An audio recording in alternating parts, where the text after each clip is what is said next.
Hi, I'm Sherry and this is Gardening in the North. So in addition to wanting to grow cool and unique vegetables that I haven't grown before, or even just different varieties of the vegetables that I have grown, I really like taking a chance on trying something new in terms of, would this grow if I planted it here? Or if I use this method, will this work? And you know, it's fun just trying to figure out where in my garden I should plant something for the best result. And so I did that with carrots, and I want to share that with you.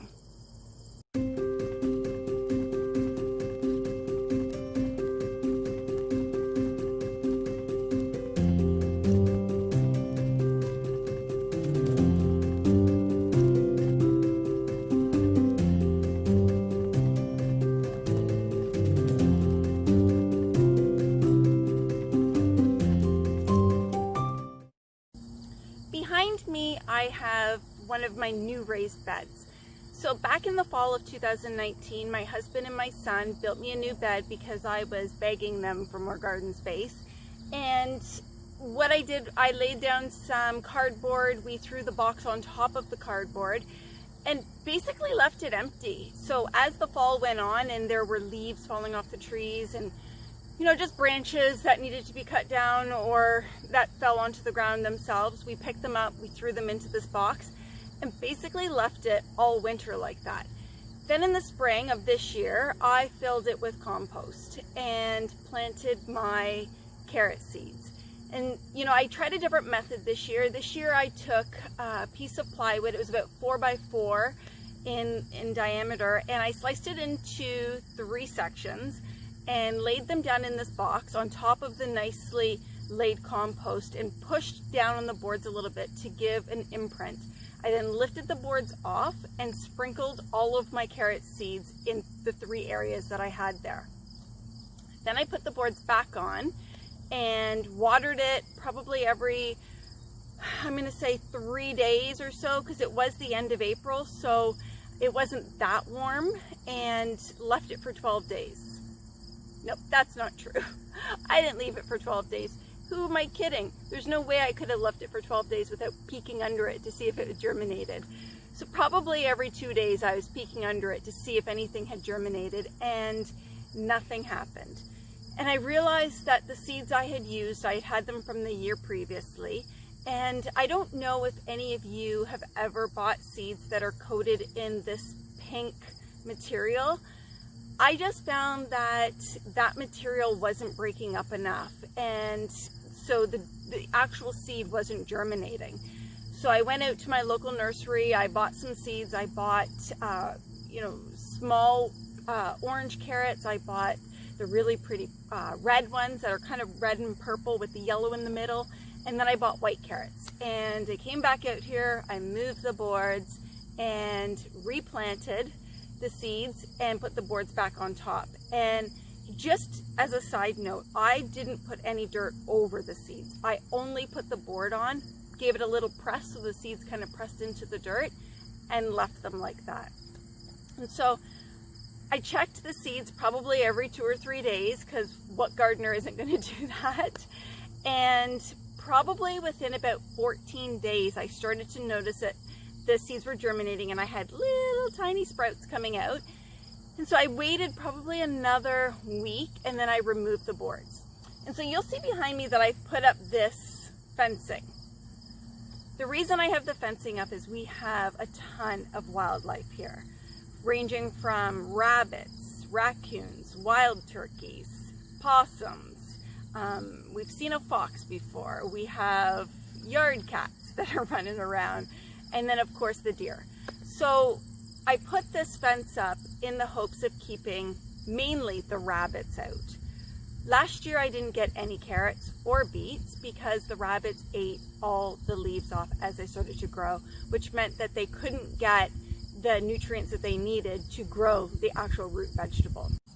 As my carrot top started to grow, I then put a very thin layer of wood ash all along the top of the soil. And the reason I did this is because wood ash contains potassium, which is really good for your soil. It's also known as potash if you hear someone say that. And one of the things that this does to your soil is it makes it alkaline, which essentially is making your soil a little sweeter. And because I had my carrots planted there, I thought it would be the perfect measure, perfect addition to making them a little sweeter. Now, you can get your wood ash from your wood burning stove if you have a fireplace inside, or if you have a fire pit.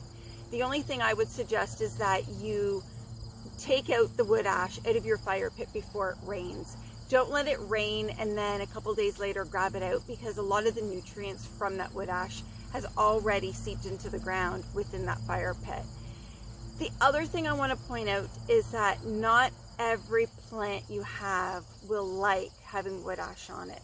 Things like blueberries and raspberries and even potatoes don't really care for it, and they won't do well with it. So one of the things that I would suggest to you if you're planning on using it is to have your soil tested. Test it, see where you are, and see whether or not your soil even needs it. For my situation, I knew that this box was new. I knew that I was probably at a very even level for where the soil would be, because it was new. So I felt I was safe enough to put a very thin layer on it, and that my carrots would reap the benefit from it. So I mentioned at the beginning of the video that I wanted to share with you a different way that I did my carrots. Before I get to that, one thing I want to tell you is that throughout the thinning process of my carrots, I decided to do a little bit of an experiment, and I let the carrots grow a little bit bigger than I normally would for thinning them. I thinned all of the carrots out. I probably thinned out maybe 40 of them. I had a barrel like this that I had filled with a mixture of compost and peat moss, and I then took a very big screwdriver and put holes into the dirt, and then put in all of the little carrots that I had thinned out of my raised bed into the barrel. My thought process on it was to see whether or not I could grow those carrots, as opposed to discarding them into the composter, or, you know, cutting them up, sauteing them, whatever you might do with very small, tiny little carrots. And I'm really sad to say that the experiment did not work. It did not work. None of them survived, and so lesson for me. But the thing is, if I hadn't done that, I wouldn't know that you can't do that. So the carrots that I have here in this barrel were not started by seed like the ones in the raised bed. These ones were actually started by seedlings. I bought a package of seedlings from our local nursery and thought that I would try growing them like that to see whether or not there was a difference between the ones that I grew in the raised bed and the ones that would grow in here. One of the things that I've noticed so far is that some of the carrots that we've pulled out of the barrel are very short and somewhat fat in nature, but they're somewhat twisted up as well. It's almost like they couldn't grow straight, long carrots like you normally would get. The ones that I've pulled from the raised bed have all been very uniform, very nice, normal looking carrots. And so I thought it would be fun today for us to pull a carrot on camera to show you the difference. We haven't pre-selected carrots and pulled them just to prove my point. Wesley, my son here, is going to pick one of the carrots he wants to pull out of the barrel. I'm going to pull a carrot out of the raised bed, and we're going to compare them and show you what they look like. So go ahead.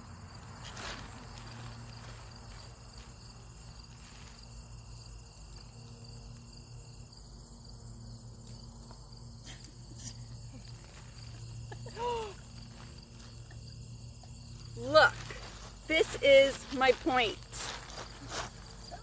I thought it was going to be a good one. Oh my gosh, look at the ends of it. Okay, so the next thing that we're going to do is we're going to dump this barrel over, and we're actually going to pull the carrots out. I think that maybe there might have been more to this one had we dumped it out. Maybe not, but we're gonna dump it out and see what we get from it.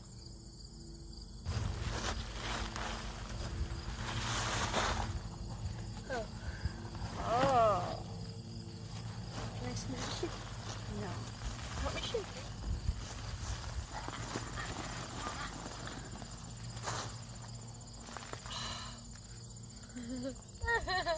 Oh my god. Look at this one.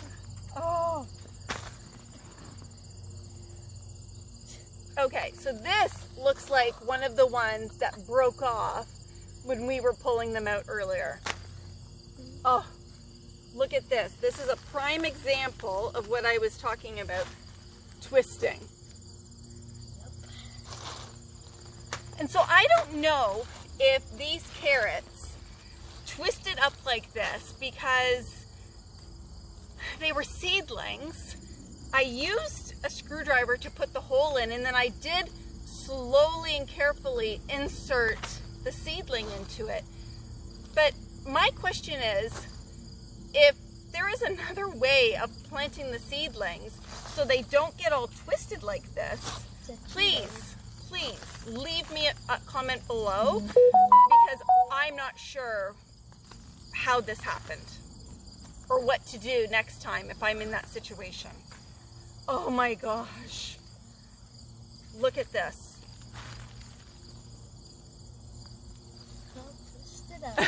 It's very disappointing that the carrots grew like this in the barrel. I thought maybe the reason they were coming out a little bit twisted but usually broken was because they were compacted in the soil, and that I thought maybe if we dumped it out and, you know, easily went through it, we could pull the carrots out without them being broken. But they're really just a horrible mess. Take a look. So I'm not even sure what has happened here. All the little roots that have grown off of it, all of them are like this. It's actually quite disappointing. Oh, this is a nice big one, but it's all twisted. This is quite interesting of how this all happened. Has anyone else ever experienced this? Please leave me comments. That's the way that we're going to communicate, and I'm going to learn as to how I can make this better next time. We're going to pull all the carrots from the raised bed as well. I think they've grown enough. I don't think they need any more time. I think the ones that are not growing are not going to grow anyways. And we want to plant our kohlrabi into this bed. So we need to get the carrots out, get this in for fall planting.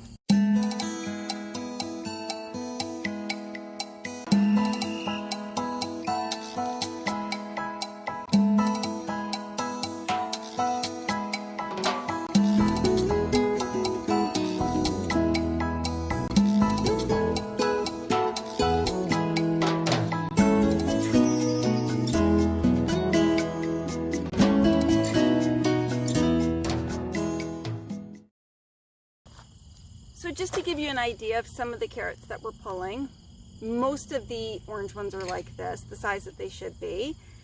Some of the yellow ones are that size. There were some white ones in there. I guess maybe some of those seeds that I said weren't germinating ended up germinating.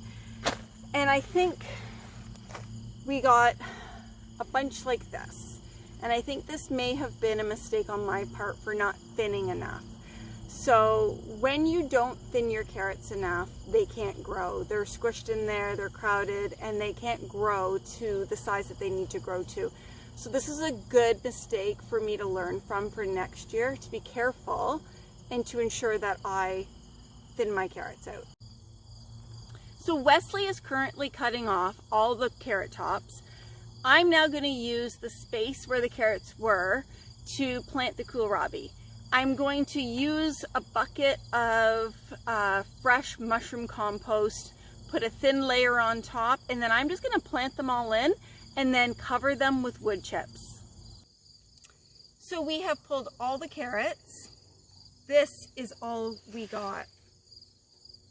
It's a little bit disconcerting that this is what we got and that I gave a whole raised bed to carrots. So I might have to think long and hard whether or not we're going to grow carrots again next year. What I am going to do with these is scrub them up nice and clean. I'm going to place them into a big Ziploc bag and place them right into the freezer. That way, throughout the winter season, when we want to make a roast or a chicken or anything like that in the slow cooker or in the oven, you just dump some of them frozen right out of the bag into the roaster, cook them up, and they actually taste like they are fresh from the garden. So if you look here at the raised bed now, I've planted all the kohlrabi. I'm going to give it a good watering, and then I'm going to cover it in wood chips. The wood chips are going to ensure that the moisture that I've just put on them stay in there, so if we don't get rain for a few days, they're still going to have that moisture underneath the wood chips. Thanks for sharing your time with me.